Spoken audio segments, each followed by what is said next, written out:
कि आप एक डॉक्टर हैं, तो डॉक्टर से राजनीति का सफ़र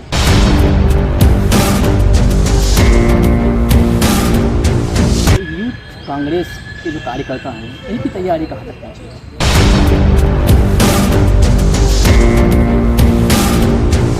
किसी भी संगठन के लिए युवा सबसे महत्वपूर्ण होता है और जो बहुत बड़ा परिवर्तन लाते हैं युवा मतदाता लेकर आते हैं।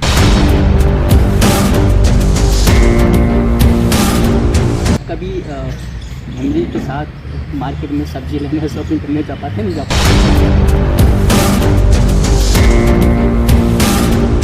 नमस्कार, स्वागत है आप सबका और आप देख रहे हैं हमारा खास प्रोग्राम शिखर की ओर। और आज हमारे इस कार्यक्रम में हमारे साथ एक ऐसे मेहमान जो अपनी बात को बड़ी ही बेबाकी से रखते हैं। आज हमारे साथ हैं यूथ कांग्रेस के प्रदेश अध्यक्ष विक्रांत भूरिया जी।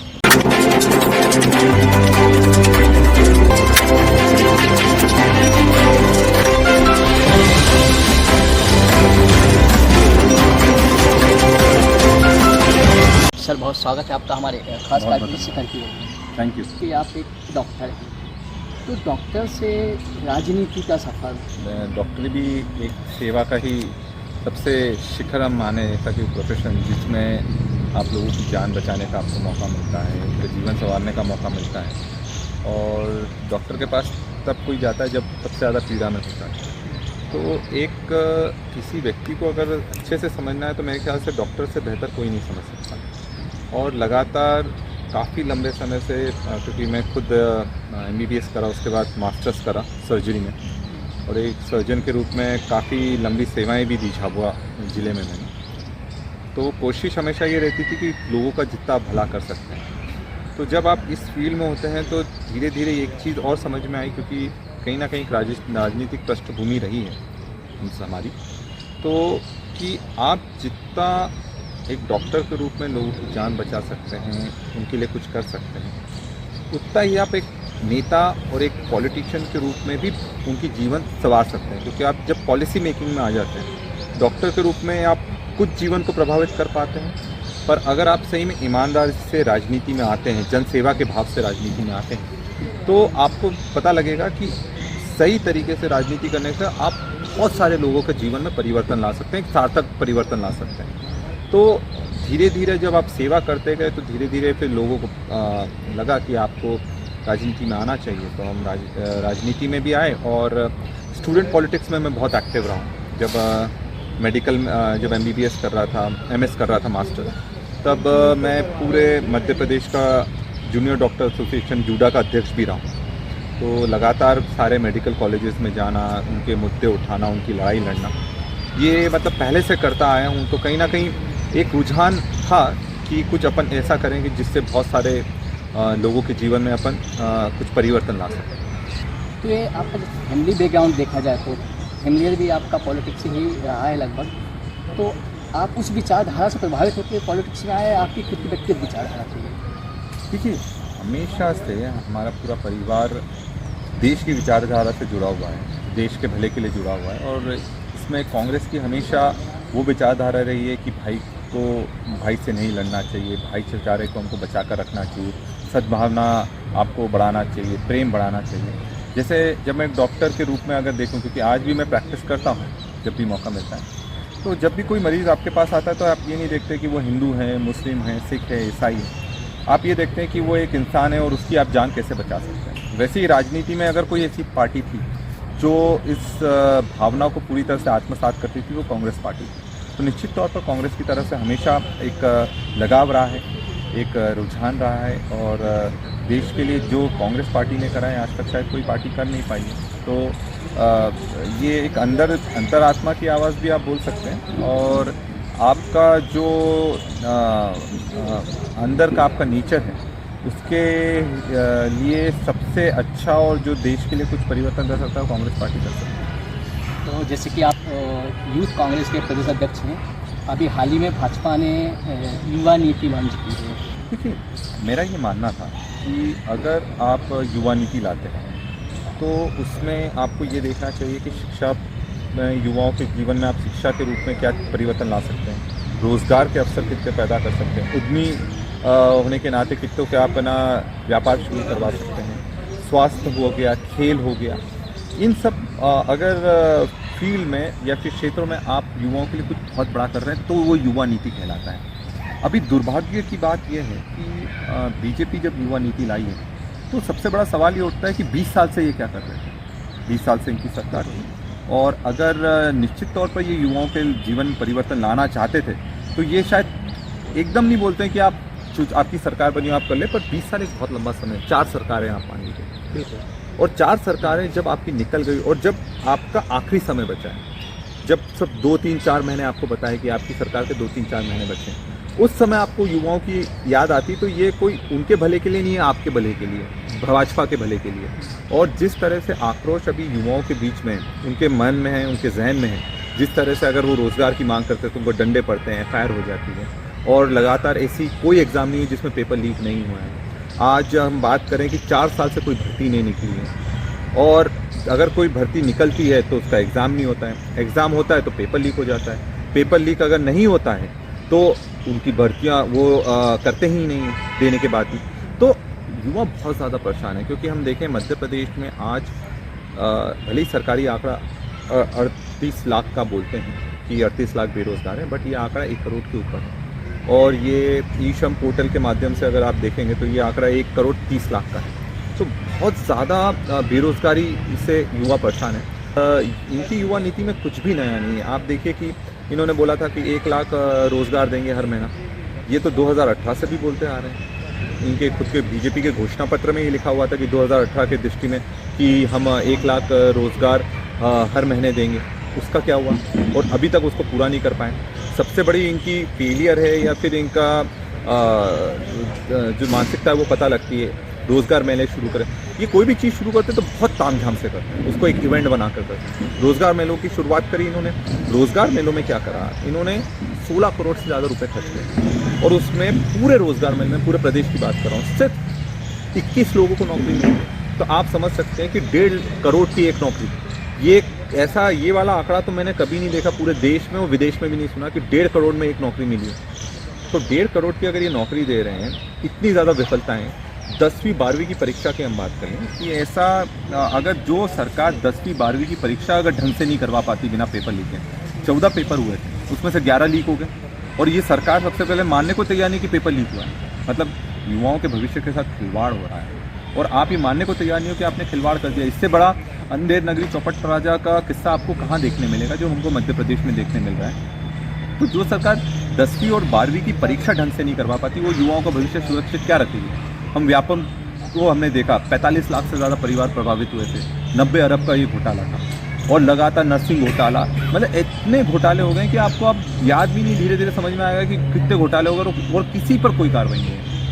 आप सिर्फ जो व्यक्ति अगर मान लो पैसे देकर बनता उस पर आप कार्रवाई कर दोगे, बाकी जो करवाता है, जो मंत्री लोग उसमें शामिल होते हैं, एक पर भी कुछ भी कार्रवाई नहीं होती। तो ये मैं समझता हूँ ये युवा नीति नहीं है, युवा को बेड़ागर्द करने की नीति ये कर रहे हैं, और सिर्फ खुद के फायदे के लिए कर रहे हैं, युवाओं के लिए कुछ भी नहीं करना चाह रहे। अभी आगामी चुनाव आने वाला है तो उसकी सरगर्मियाँ तेज़ हैं, लोग जगह जगह तैयारी में लगे हुए हैं, अपनी अपनी दावेदारी कर रहे हैं। ऐसे में यूथ कांग्रेस के जो कार्यकर्ता हैं, इनकी तैयारी कहाँ तक पहुँची है? देखिए, युवा कार्यकर्ता कांग्रेस की रीढ़ की हड्डी है। किसी भी संगठन के लिए युवा सबसे महत्वपूर्ण होता है, और जो बहुत बड़ा परिवर्तन लाते हैं युवा मतदाता लेकर आते हैं। हमारी तैयारी अभी से नहीं, काफ़ी लंबे समय से चल रही है, और जो लक्ष्य हमको कमलनाथ जी ने दिया था कि आप लगातार बड़े बड़े मुद्दे उठाएं, आंदोलन करें, और बूथ पर पार्टी को मजबूत करने का काम करें, उस पर लगातार हम लगे हुए हैं। और अभी काफ़ी सारे बूथों पर हमारा काम भी चल रहा है। हर बूथ पर जो हम एक बूथ और 5 यूथ का कार्यक्रम लेकर आए थे, वो लगातार चल रहा है। हर बूथ पर हम लोगों को जोड़ने की प्रक्रिया कर रहे हैं, वोटर आईडी से मिलान कर रहे हैं, मजबूती दे रहे हैं, उनको कार्य दे रहे हैं कि वो अच्छे से कर पा रहे हैं कि नहीं कर पा रहे हैं। तो युवाओं का प्रशिक्षण भी हमने शुरू कर दिया है। तो अब लगातार चरणबद्ध तरीके से हम जो हमारा लक्ष्य है उसके हम धीरे धीरे तरफ बढ़ रहे हैं। अभी मंजिल दूर है, पर हम लगातार उसकी तरफ बढ़ रहे हैं, और हमें पूरी उम्मीद है कि जिस तरह से हमारा युवा कार्यकर्ता ज़मीन पर लड़ाई लड़ रहा है, संघर्ष कर रहा है, वो निश्चित तौर पर रंग लेकर आएगा, और यूथ कांग्रेस और युवा साथियों के दम पर ये आने वाले समय में 2023 में कमलनाथ जी मुख्यमंत्री बनेंगे। आगामी चुनाव में अगर पार्टी आपको किसी विधानसभा से मौका देती है तो ऐसे सबसे पहले कौन सा कार्य है जो आपको लगता है कि आपको प्राथमिकता से करना चाहिए? देखिए, पार्टी ने एक बार पहले भी मुझे मौका दिया है और जो भी निर्णय रहेगा वो पार्टी का वो पूरी तरह से सर्वमान्य रहेगा, क्योंकि सबसे बड़ी बात है कि आपको एक जनप्रतिनिधि के रूप में आपको सबसे पहले ध्यान रखना चाहिए कि आपको जनप्रतिनिधि के रूप में आपको किसी ने बिठाया है, आप खुद के दम पर नहीं आए हो। तो सबसे पहले तो आपको लोगों की समस्या सुनने के लिए हमेशा तैयार रहना चाहिए। ऐसा नहीं हो कि आप सिर्फ मन की बात करें और लोगों की सुनवाई ना करें। तो आपको खुद के बोलने से ज़्यादा लोग क्या सोचते हैं, उनका भला कैसे हो सकता है, उनका कल्याण कैसे हो सकता है, नई ऐसी कौन कौन सी नीति ला सकते हैं, युवाओं के लिए आप क्या कर सकते हैं, शिक्षा के क्षेत्र में क्या कर सकते हैं, रोज़गार के क्षेत्र में क्या कर सकते हैं, आप उनके कौन कौन से नए अवसर कर सकते हैं जिससे वो अपने खुद के कारोबार शुरू कर सकते हैं, व्यवसाय शुरू कर सकें।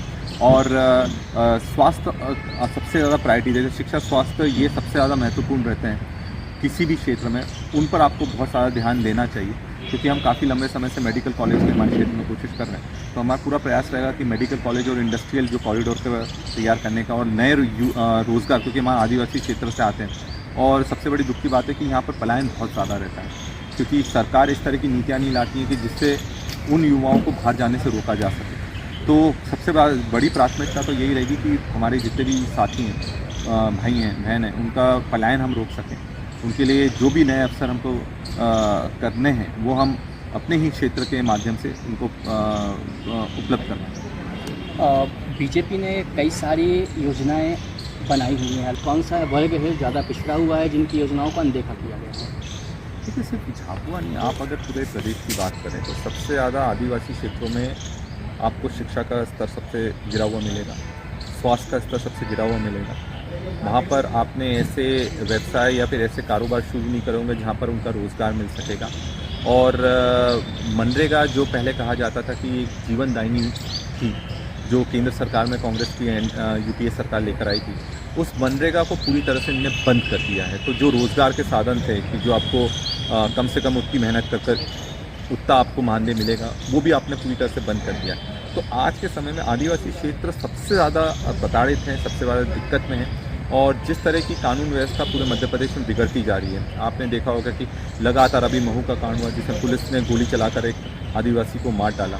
वहीं जिस चीज़ के लिए जो आंदोलन कर रहे थे, जो बहन के साथ बलात्कार हुआ था, उसको फिर मार डाला गया था, उसको के पिताजी के खिलाफ ही 307 की कायमी कर दी। तो ये बहुत ही नॉन सीरियस सरकार लग रही है और असंवेदनशील सरकार है। मैं समझता हूँ कि आपको अगर आप उनको सुरक्षा नहीं दे पा रहे हो, और जितने भी आप देखेगा अमित शाह जी के, नरेंद्र मोदी जी की जितनी भी सभाएं हुई हैं वो सब आदिवासी क्षेत्रों में हुई हैं। तो अगर आप उनको ये मान रहे हैं कि ये हमारे लिए ज़रूरी है, तो उनको वोट बैंक की तरह मत देखिए।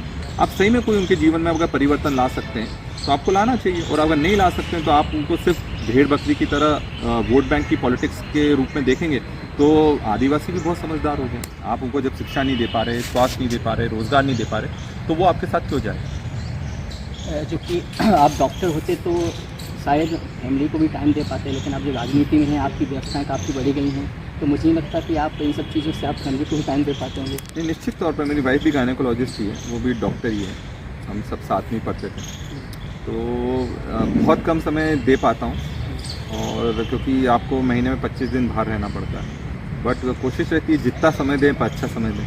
कभी फैमिली के साथ मार्केट में सब्जी लेने शॉपिंग करने जा पाते नहीं जा पाते? हाँ, जाते हैं। मैं तो जब भी झाबुआ जाता हूँ मैं कोशिश करता हूँ कि झाबुआ या कहीं भी हो कि हम साथ में कहीं जा सके, ताकि समय एक दूसरे को दे सकें, क्योंकि उसकी भी बहुत हेक्टिक ज़िंदगी है। कभी रात को 2 बजे कॉल आ रहे हैं ऑपरेशन के, कभी 3 बजे, 4 बजे, 5 बजे। तो अच्छी बात है कि वो डॉक्टर है तो समझ सकती है, मैं तो कोई और होता तो भाग जाता भी। आगामी योजनाएं जो इलेक्शन आने वाले हैं उसको लेके यूथ कांग्रेस की क्या है? हमारी रणनीति बिल्कुल सिंपल है कि हम चाहते हैं कि जो हमारा मुद्दा है B3 बोलते हैं हम उसको, कि बूथ पर मजबूत करो, भ्रष्टाचार के खिलाफ आवाज़ उठाओ और बेरोज़गारी के खिलाफ आवाज़ उठाओ। तो ये 3 मुद्दों पर हमारे जो काम करने का तरीका, इन 3 मुद्दों पर हम काम कर रहे हैं। और मुझे लगता है कि जिस ताकत से हम लोग काम कर रहे हैं उससे हम निश्चित तौर पर लक्ष्य तक पहुँचेंगे। बहुत बहुत धन्यवाद आपका। तो आज हमारे साथ हमारे खास कार्यक्रम शिखर की ओर में हमारे साथ थे यूथ कांग्रेस के प्रदेश अध्यक्ष विक्रांत भूरिया जी।